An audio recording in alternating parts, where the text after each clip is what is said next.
HM public school lower चुटिया near Shiv मंदिर रांची। हम बनाते हैं बेहतर भविष्य। नौनिहालों को शिक्षा की राह दिखाते हैं हम। HM play school road number 13 Dwarikapuri lower Chutia Ranchi. महिला पहलवानों की ओर से ब्रिजभूषण शरण सिंह के खिलाफ जंतर मंतर में धरना दिया जा रहा है, लेकिन खेल मंत्री अनुराग ठाकुर इस मामले में गिरते हुए नजर आ रहे हैं। जंतर मंतर पर पहलवानों के धरने को 6 दिन से भी ज्यादा का वक्त हो चुका है। भारतीय कुश्ती महासंघ के अध्यक्ष ब्रिजभूषण सिंह के खिलाफ चल रहे इस विरोध प्रदर्शन को हरियाणा समेत देश के कई किसान नेता, राजनीतिक पार्टी और खापों ने अपना समर्थन दिया, लेकिन अभी तक कोई अन्य खिलाड़ी इसके समर्थन में नहीं उतरे और इसी को लेकर अब विनेश फोगाट ने कई सवाल खड़े कर दिए हैं। विनेश फोगाट ने कहा कि पूरा देश क्रिकेट की पूजा करता है, लेकिन एक भी क्रिकेटर ने कुछ नहीं बोला। विनेश फोगाट ने ब्लैक लाइव्स मैटर आंदोलन का उदाहरण देते हुए कहा, ऐसा नहीं है कि हमारे देश में बड़े एथलीट नहीं है। कई क्रिकेटर हैं जिन्होंने अमेरिका में ब्लैक लाइव्स मैटर आंदोलन के दौरान अपना समर्थन दिखाया था। क्या हम इतने भी लायक नहीं है? जब पहलवान जीतते हैं तो तमाम क्रिकेटर भी उन्हें बधाई देने आते हैं, उनके लिए ट्वीट करते हैं, लेकिन अभी क्या हो गया? क्या ये खिलाड़ी सिस्टम से इतना डरते हैं या यहाँ भी कुछ गड़बड़ चल रही है? हालांकि इसी बीच भारतीय ओलंपिक संघ की अध्यक्ष पीटी उषा ने एक बयान दिया है। इस बयान से उनकी नाराजगी साफ जाहिर हो रही है और उन्होंने पहलवानों के विरोध प्रदर्शन को एक तरह से गलत बताया। सुनिए क्या बोली पीटी उषा। इसलिए ना हमारा एथलेटिक कमीशन है, वो लोग को पहले थोड़ा तो डिसिप्लिन तो होना चाहिए, है ना? तो they should come to us earlier if they have a real problem instead of coming to us they are gone straight away to street. ना, it is not good for the sports, not only for the residents. हालांकि PT Usha के इस बयान के सामने आने के बाद साक्षी मलिक और विनेश फोगाट काफी निराश नजर आए। मीडिया से बातचीत के दौरान साक्षी मलिक के आंसू भी आ गए। सुनिए क्या बोले साक्षी मलिक और विनेश फोगाट। ये बात सुन के बहुत दुख हुआ, क्योंकि एक महिला खिलाड़ी हो के वो महिला खिलाड़ियों की नहीं सुन रहे हैं। हम बचपन से उनको फॉलो करते आए हैं, कहीं ना कहीं उनसे इंस्पायर्ड भी हुए हैं कि उन्होंने देश के लिए इतना अच्छा किया है और हमें उनसे प्रेरणा भी मिली है। लेकिन एक महिला हो के अगर वो ये बात बोल सकते हैं ना, तो मतलब कहाँ डिसिप्लिन कर दिया। हम तो शांति से यहाँ बैठे हैं और हम बैठते भी नहीं यहाँ अगर हमारी सुनवाई हो जाती तो। 3 महीने वेट करने के बाद भी सुनवाई नहीं हुई, इसीलिए हमें ये मजबूरन करना पड़ रहा है। देखिए, पहले तो हम संविधान अपने हिंदुस्तान के संविधान में रहते हैं, हम स्वतंत्र भारत के नागरिक हैं और हम कहीं भी जा सकते हैं, आ सकते हैं। लेकिन अगर सड़क पे बैठे हैं तो हमारी कुछ मजबूरियां ही रही होंगी। किसी ने हमारी नहीं सुनी, चाहे स्पोर्ट्स मिनिस्ट्री है, चाहे IOA है। किसी ने जब नहीं सुना तब हम देश की जनता के सामने आया कि देखो हमारे को कोई नहीं सुन रहा है, हम इतने मेडल्स लेके आ रहे हैं।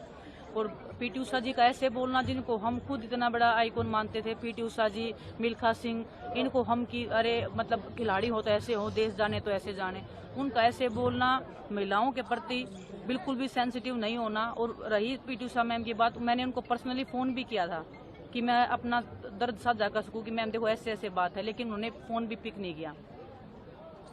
तो अभी उनका ऐसा बोलना, 3 महीने से हम वेट कर रहे हैं, सब्र का जब इम्तिहान खत्म हो गया, 3 महीने से क्या हमें न्याय नहीं मिला? अगर पीटी उषा मैम के साथ कुछ ऐसा हुआ होता तो क्या वो इतना लंबा वेट कर लेते? उनको खुद से पूछना चाहिए, शायद उनकी आत्मा से कुछ जवाब निकले।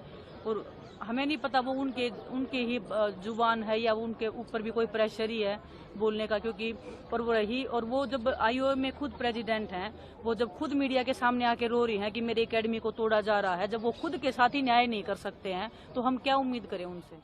वहीं अब इस मुद्दे पर केंद्रीय खेल मंत्री अनुराग ठाकुर का भी बयान सामने आया है, जो इस वक्त चर्चा का विषय बना हुआ है। सुनिए क्या बोले अनुराग ठाकुर।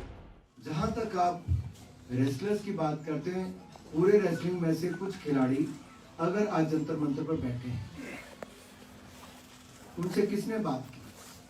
मैं अपना पूरा दौरा रद्द करके हिमाचल प्रदेश का 12 घंटे बैठा हूं, 12 घंटे,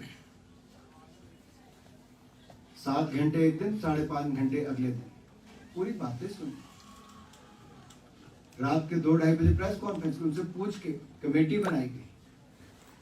अब कंप्लेंट करने वाले कमेटी नहीं बनाते, लेकिन सरकार को बनानी थी, हमने बनाई। उन्होंने कहा एक बंदा और ऐड की थी, उन्होंने बबीता फोगाट का नाम दिया, हमने उसको भी ऐड करने का काम किया। हमारे मन में कुछ नहीं, हम निष्पक्ष जांच चाहते थे, ओवरसाइट कमेटी उसके बीच में देखी, उन्होंने देखने का काम किया।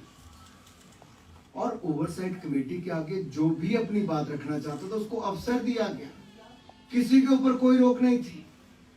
समय सीमा बढ़ी इनके कारण, हमने बढ़ाने का काम भी किया। 14 बैठकें हुई, जिस खिलाड़ी ने कहा कि मुझे आना है वो आए, जिनका नाम भी किसी खिलाड़ी ने उसमें लिया होगा जो आना भी नहीं चाहता था उसका भी नाम लिया, हमने उसको भी आने की अनुमति दी। और कमेटी की रिपोर्ट में क्या जो कहा गया, हमने उसकी मेजर फाइंडिंग्स थी कि निष्पक्ष चुनाव हो, तब तक कोई एडहॉक कमेटी बने, 45 दिन के अंदर चुनाव हो, फिर इंटरनल कंप्लेंट कमेटी बने, अगर किसी को मेंटल सेक्सुअल हरासमेंट किसी तरह की है तो हर फेडरेशन में उस तरह की बॉडी बने, हमने उसके लिए कहा। यही नहीं, इसके साथ साथ अगर और भी कोई ऐसे जैसे वाली टीम सिलेक्शन है, टूर्नामेंट में भेजना है, वो भी निर्णय हमने कहा कि इंडियन ओलंपिक एसोसिएशन का, हमने सरकार भी नहीं कहा, इंडियन ओलंपिक एसोसिएशन अपनी कमेटी बनाएगी, 45 दिन के अंदर चुनाव कराएगी, निष्पक्ष चुनाव होंगे, नई बॉडी आएगी, उसमें जो इंटरनल कंप्लेंट कमेटी है वो उस पर कार्रवाई कर सकती है। बाहर कोई भी किसी पुलिस थाने में कभी भी एफआईआर करवा सकता है किसी के ऊपर अगर लगता है। अगर 8 साल पुराना मुकदमा भी होगा तो 8 साल पहले भी हो सकती थी एफआईआर, आज भी हो सकती है, लेकिन पुलिस भी प्रिलिमिनरी इंक्वायरी करती। दिल्ली पुलिस ने कहा प्रिलिमिनरी इंक्वायरी करेंगे और जो उसमें आता है उसके बाद अगली कार्रवाई करेंगे। सरकार बहुत स्पष्ट है कि मोदी जी की सरकार ने सदा खिलाड़ियों के साथ खड़े रहे, खिलाड़ियों के लिए साथ खड़े थे, खिलाड़ियों के लिए सुविधाएं दी और खेलों को बढ़ावा देने का काम किया।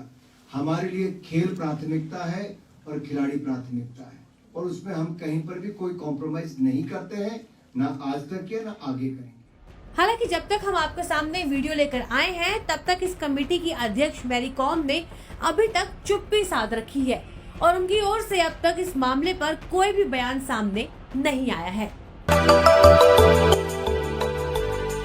मिनी लंदन, मैक्लुस्कीगंज, प्रकृति की गोद में बसा ड्रीम डेस्टिनेशन आपका कर रहा है इंतजार। आइए अपने यादगार लम्हों को बिताइए ड्रीम डेस्टिनेशन में।